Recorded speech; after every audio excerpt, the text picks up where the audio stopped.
భద్రాద్రి కొత్తగూడెం జిల్లా వెంకట్రావుపేటలో దారుణం జరిగింది. రైతు పొన్నగంటి పురుషోత్తానికి చెందిన 70 క్వింటాల మిర్చిని గుర్తు తెలియని దుండగులు తగలబెట్టారు. మిర్చి కళ్లంలో గ్రేడ్ చేసి మార్కెట్లో అమ్ముకునేందుకు సిద్ధం చేసిన తరుణంలో ఈ దారుణానికి ఒడిగట్టారు.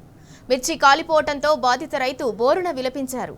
దాదాపు 10 లక్షల రూపాయలు నష్టపోయినట్లు రైతు పురుషోత్తం ఆవేదన వ్యక్తం చేశాడు.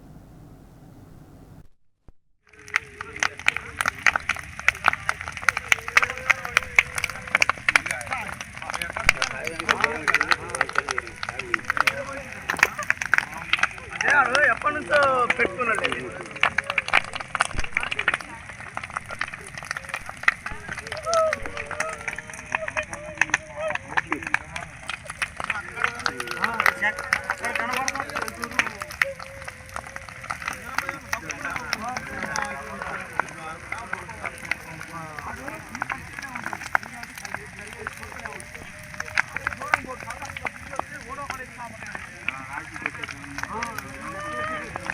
కావాలని చెప్పి